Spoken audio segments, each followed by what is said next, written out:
So good evening, everyone. It's really an honor and a privilege to be here to address you for all of the great things we're doing at the county and also South County as well.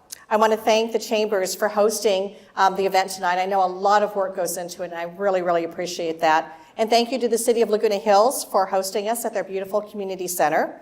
I also want to acknowledge and thank all of the elected officials and their staffs for attending tonight's State of the County address and for their continued cooperation. And finally, I want to thank Kristen Camuglia from Cox Communications. Great MC. She does a wonderful job, and appreciate the continued support. So thank you all for joining me this evening for the opportunity to share some of the county's accomplishments during my first 4 years in office and to give you an overview of what we have planned for the future. Let me start by saying that Orange County is one amazing county. We have wonderful weather, 42 miles of pristine coastline, and in the not too distant future, a newly renovated harbor and enhancements at John Wayne Airport. Throughout my first term as supervisor, I have worked on many projects. I advocated with the help of the county and with the staff and also with my board colleagues, and I've been able to deliver on a lot of those projects, like some that I will talk about today. But first, I want to introduce my staff, because without my staff, I cannot do my job. Victor Cowell, my Chief of Staff. Stand up, Victor. Megan Dutra, my Communications Advisor. Sergio Prince, my Community Relations Advisor. Pauline Colvin, Executive Assistant. James Dinwiddie and Sarah May are also on my staff as Senior Policy Advisors, but they could not be here today. And as I indicated, I could not do my job without my talented and dedicated board office team. We work really well together and work hard every single day. I also want to thank our CEO, Frank Kim, and all of the county department heads and their staff for their leadership and innovation in county government. Sometimes county government can move slowly. And when I got elected to office, I said, we're going to move a little bit faster. So we've been lighting a fire under the county government and actually getting a lot of great things done. In order to put things in perspective, let me start by giving you a little background on the County of Orange. So with a population of a little over 3.2 million people, Orange County is the 6th largest county by population in America, 3rd largest of the 58 counties in the state of California. We have an annual budget of over $6.2 billion. And in the next 20 years, our county's population is projected to grow by about 500,000. I have no idea where they're all going to live, but we still have a few little bits of open space out there in our county. The county is governed by a 5-member board, and the supervisors each represent one of the districts.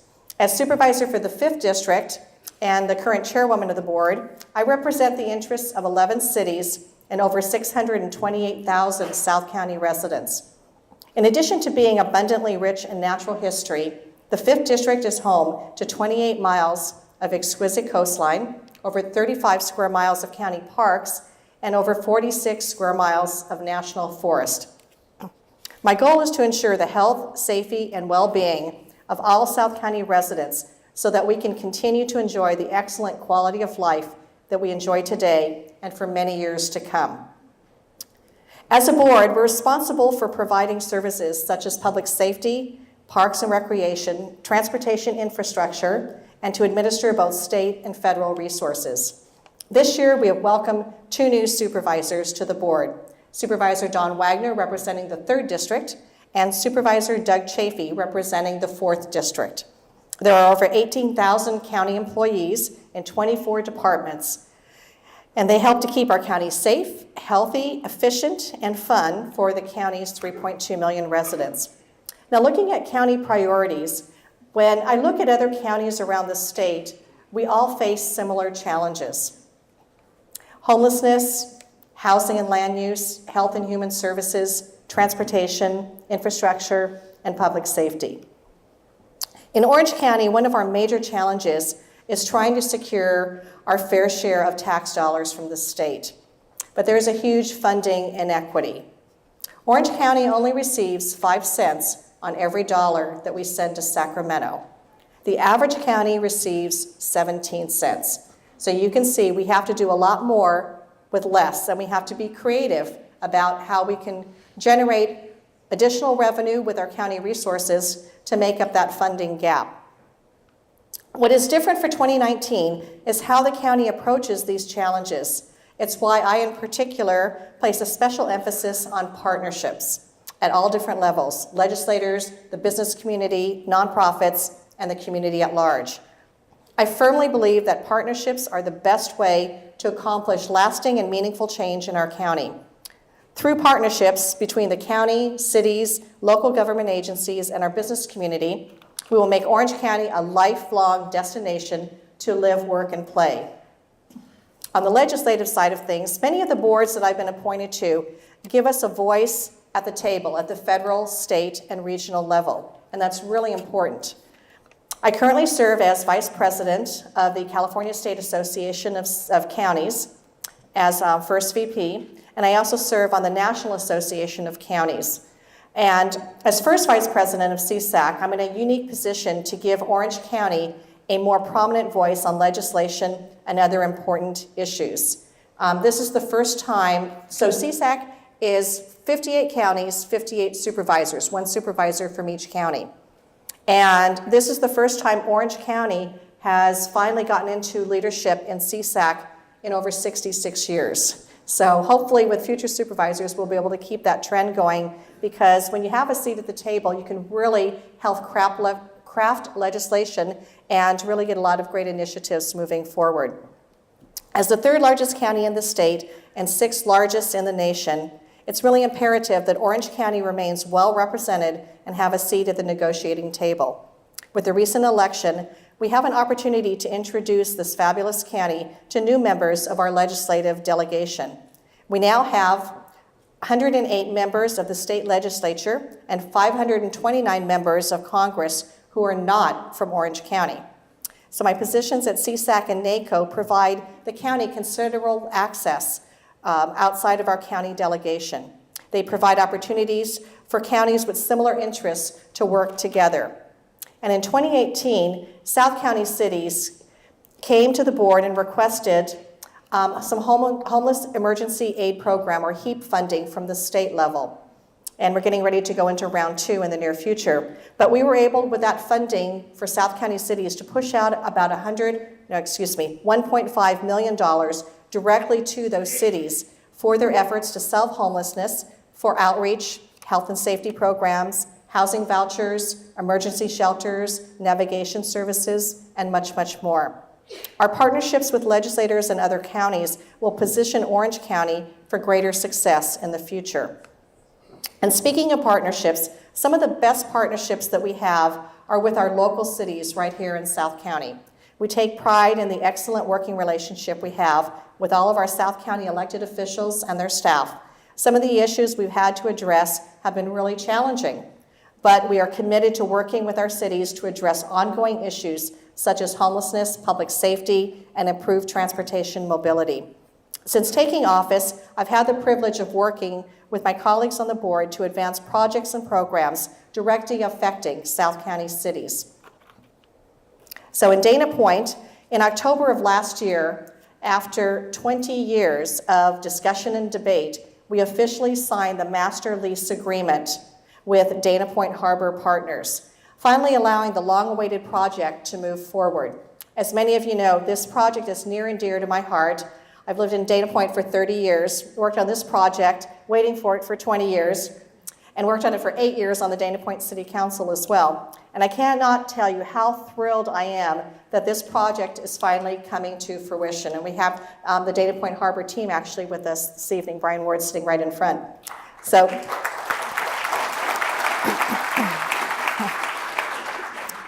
this $330 million project could not have become a reality without the creation of a public-private partnership between the county, the city of Dana Point, local community, and our developer team. The P3 public-private partnership will bring an excellent benefit to the community in a fiscally responsible manner.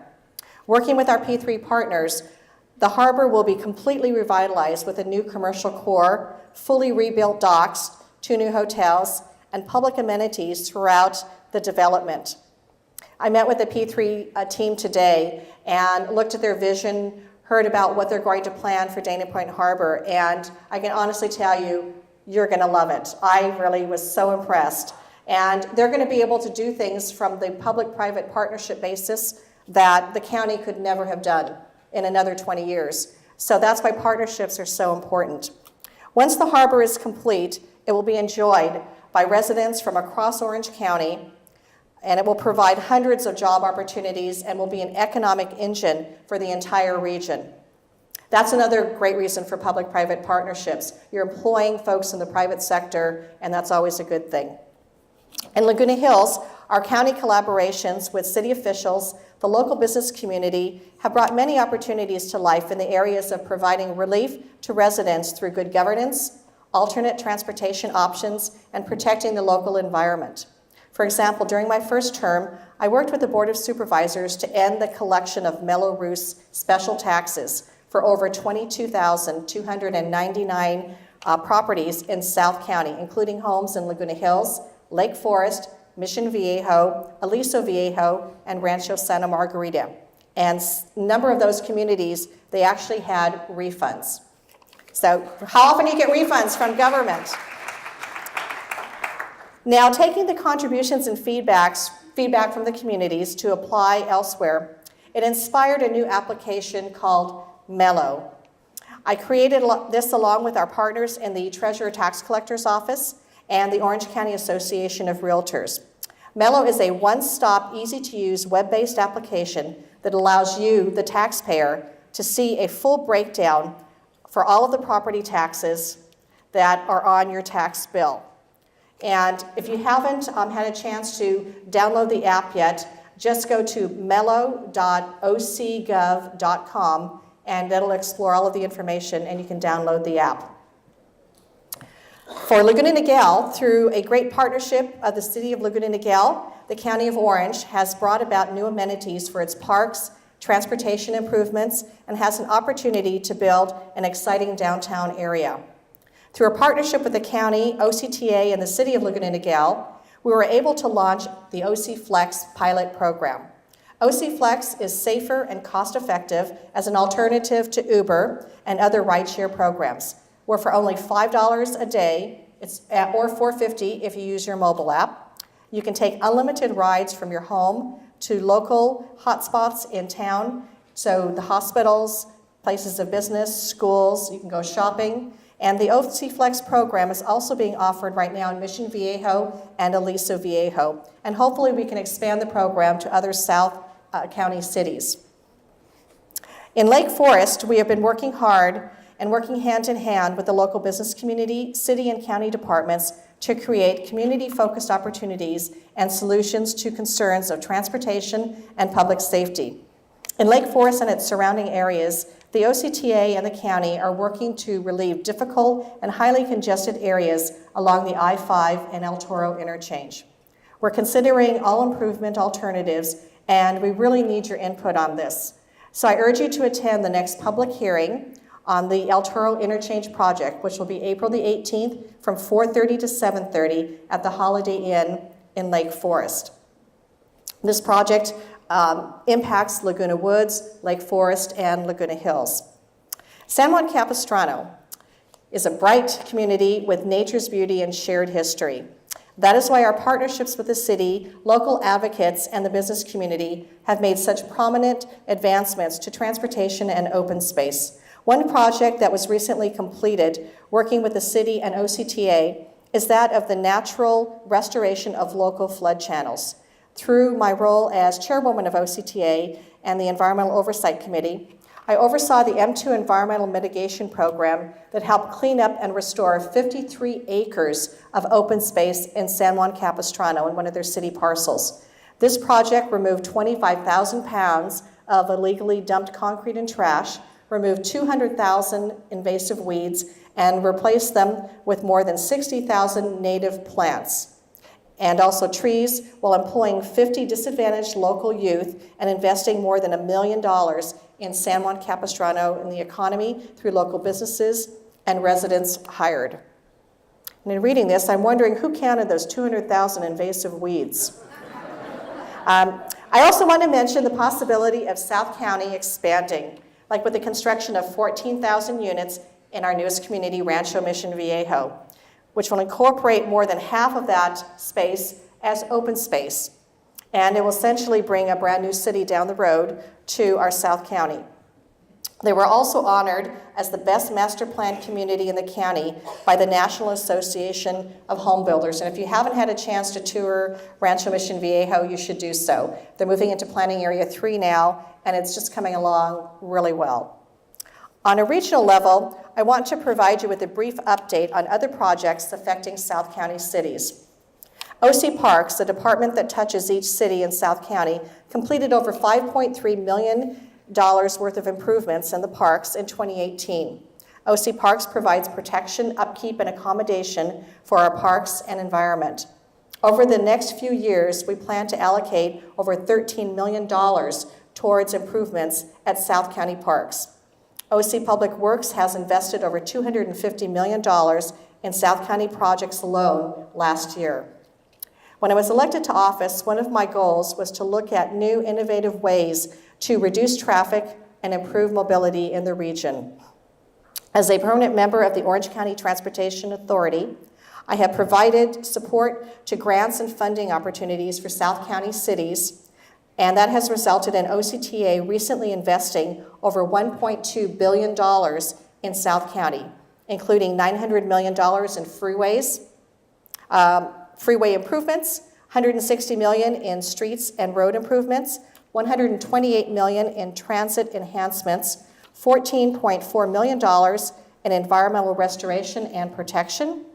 I'm also working collaboratively with my colleagues on the board on the County Procurement Ad Hoc to review and set up procurement practices for the county so we can be sure to include our local business community in our day-to-day operations at the county. Whenever possible, we want to be able to utilize the local businesses. It's like shop local, have the county and all of our departments use local businesses. And we're setting up the procurement practice so that it's really streamlined. When we took a look at it at the procurement ad hoc, we had 42 contracts with Staples. We now have one, which is much better. So streamlining practices of the county has really come a long way. On the public-private partnership and business community front, much of the county's daily business cannot be accomplished without partnerships with our business community here at home. I believe this is what makes good governance. With my experience in the private sector, I am always looking for ways in which our government can be more efficient and transparent, knowing there are some things government can do well, but there are other things our private sector does much better. Private-public partnerships are one of the most reliable tools of the County of Orange, and I've been able to leverage more community engagement and business involvement in many of our leading county-wide projects, like the Be Well OC Mental Health Campus. Mental health care needs to be a priority in all aspects of care. Partnering with the healthcare industry, nonprofits like the Ransom Foundation from Ladera Ranch, and religious-based organizations through the influence of Kay Warren of Saddleback Church, the county has committed to provide an innovative, full-service mental health facility to improve the quality care of those suffering with a mental health crisis. Most importantly, these services will be available for any member of the community, regardless of their ability to pay. This is one of the first types of mental health campuses. It's a 60,000 square foot facility that will be built out and will have a full range of mental health services. On a P3 basis, this will be the first one of its kind in the entire nation. Thank you. And as we all know, there's a huge connection between mental health and homelessness. Regarding John Wayne Airport, many people may not know, but our airport is owned and operated by the county. It is one of the county's greatest assets and provides convenience for every resident in the county. And our goal is to ensure that our residents have access to safe, easy, and comfortable amenities during their travel. We want every flyer traveling through our airport to experience a luxurious flavor of Orange County with the food, the shops, and comfort. This vision and dedication to including our local businesses has contributed to John Wayne Airport receiving a J.D. Power Award for Best Large Airport of the Year for 2 years in a row. And people think, thank you. People think, how could our little John Wayne Airport on our little postage stamp in Orange County be the best large airport? But we get over 10.2 million passengers a year through our airport. Some of the initiatives, because of my and the county's dedication to partnerships, are developing 100,000 more high-paying jobs in Orange County through relationships with major businesses like Edwards Life Science, Western Digital, the Irvine Company, Golden State Foods, Scan Health, and Fluid Master. Partnering with the business community will strengthen Orange County's workforce, economy, and overall well-being in 2019 and beyond. Our goal is to provide an opportunity to promote practices that will preserve and grow local businesses by providing appropriate preference to local businesses in formal competitive processes. In conclusion, much has been accomplished, but many great opportunities lie ahead of us. In 2019 and beyond, there will be several opportunities to partner with the county to increase public safety in our neighborhoods, reduce traffic through regional mobility, solve homelessness with permanent supportive housing and wraparound services, provide better amenities to our regional parks and open space. And I especially want the businesses and organizations like the ones you are presenting in this room that you represent here today to be successful, and I hope to hear from you on ways that we can accomplish that by working through partnerships. Orange County truly remains the best place to live, work, and play, and I feel so blessed as a resident and honored to serve the residents of this great county. I know that all of you here make up a large part of why our community continues to thrive, and I want to be sure that we have opportunities in the future to continue to succeed. With so much dynamic leadership in the room, I look forward to hearing from all of you about how we can build new partnerships and continue making Orange County the best it can be. You know, I love what I do every single day, and I'm passionate about public service and good government. I've always got that open door policy, so don't hesitate, pick up the phone and call me. With that, let's continue with the conversation. I know that we've had questions that have been submitted, so we're going to call Kristen back up to the stage. Where is South Orange County on the OC Homeless Challenge? Well, so homelessness is a big problem in all 58 counties in the state. And talking to my colleagues at CSAC, homelessness is the #1 issue in 57 out of 58 counties. And the other county that homelessness is not the #1 issue, it's the #2 issue, but their #1 issue is Moose. It's a rural county in Northern California. So with California's population, you know, we have 38 million people in the state. We represent about 10% of the nation's population. But in California, we have 25% of the nation's homeless population. So 1 out of 4 people that are homeless are living right here in the state of California.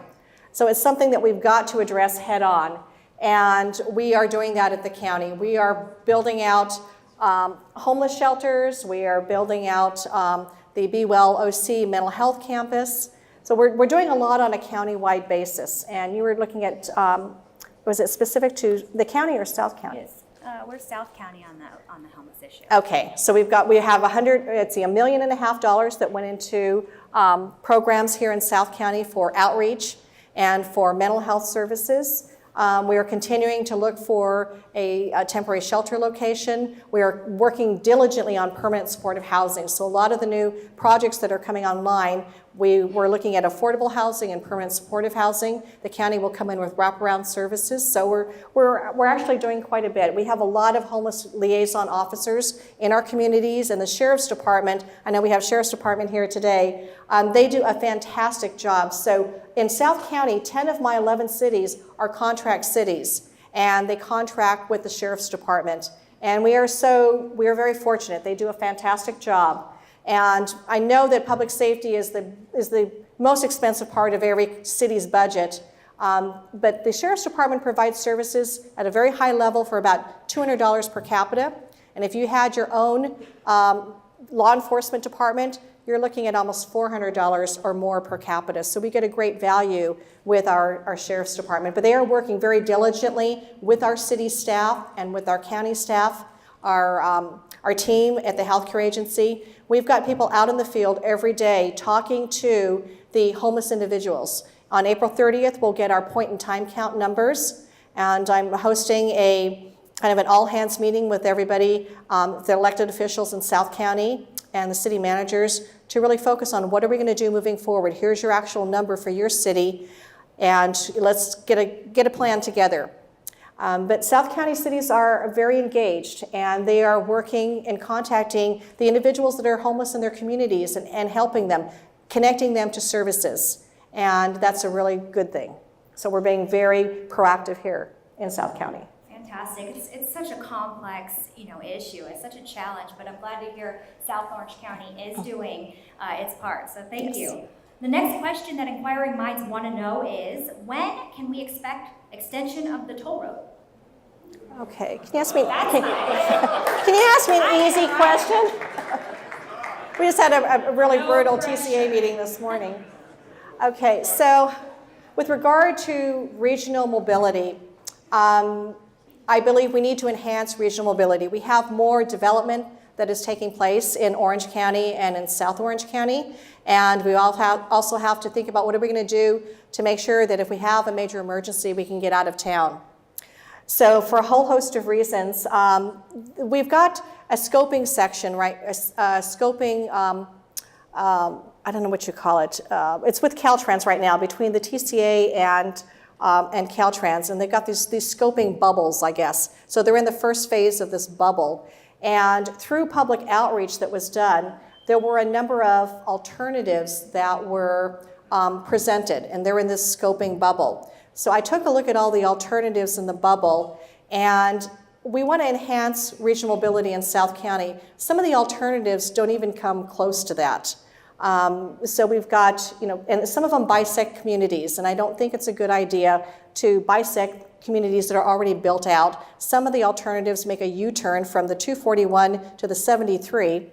So in looking at the different options, and then there's, I think, a hybrid option that has a flyover over Ortega Highway, landing right by the school there, and has to do with dual express lanes on the I-5. So in looking at all of the options, I wasn't really happy with what I saw. We need something that we can actually get accomplished. There are lawsuits left and right, but we've got to move projects forward. And I said, well, what's going to work? So I sat down with Shane Silsby, who's our Director of Public Works, and I said, help me draw a line from a Cal Camp Road where Los Patrones currently ends, and help me get to La Pata. Because if we can get to La Pata in a reasonable fashion, closer to the San Clemente side, I think that's all we need, but in conjunction with two other projects. So the other two projects would be the Ortega widening project, that 9/10 of a mile pinch point. Let's fix that and get that completed. And then when you take a look at the Interstate 5, we are currently maxed out on widening that freeway. We've got the HOV lane now down to Pico and San Clemente. Well, let's just continue the HOV lane from Pico down to the county line. So that project on I-5, the Ortega widening project, and then what I call the La Pata, the Los Patrones Parkway extension coming into La Pata, that really solves our long-term regional mobility needs for well into the future. And it doesn't mean any eminent domain. It doesn't run through communities. Even though it doesn't connect to I-5, when I talk to people about the projects, I say, even though it doesn't connect to I-5, would you rather have 80% of something or 100% of nothing? Because right now, we have nothing. And we're going to have more gridlock in the future, more development in the future. And what can we do as community leaders to present projects that actually can move forward and that we can accomplish? So stay tuned. There will be more happening in the future. And working with all of our community leaders, we're going to work on these solutions that we can actually move forward that make sense for everyone. Okay. I know we're all eagerly awaiting some solutions to regional mobility. Thank you. All right, the next question. Would you please give us an update as to the legislative progress in removing the spent nuclear fuel from the San Onofre site to Yucca Mountain or some other remote site? So I serve on the SONGS Community Engagement Panel, And then Congressman Levin has also started a committee relating to the SONGS project, and I'll be hopefully involved there as well. So the decommissioning of the nuclear power plant is really important. This is within the Orange County constituent border of North San Diego County. And we have spent fuel that is now coming out of the cooling pools. It's in dry cask storage. We've had some issues with the dry cask storage, but we need to get that spent fuel off-site into interim consolidated storage until we can find a permanent repository for this fuel. So it's a matter of what do we do? There are about 14 nuclear power plants around the United States that are getting decommissioned right now. And legislation hopefully will be moving forward. I had a really great meeting with Congressman Levin, who this is one of his top priorities, to figure out what we can do to get that spent fuel off of the nuclear power plant and get it put somewhere else, away from residents and away from our communities. So this is one of my top priorities as well, because heaven forbid we have an accident there. We don't have the means to get everybody out of the area very quickly. So the sooner we can get the fuel moved off-site, the better for all of us. All right. Thank you so much. I just looked down at the next question and had a little laugh. I commend whoever wrote it. It says, will South Orange County have the same traffic problems as Los Angeles in 5 years? Whose was that? I don't know if it'll be as bad as Los Angeles County. But I think that if we don't continue to work on reasonable solutions that we can actually implement, it will not get better.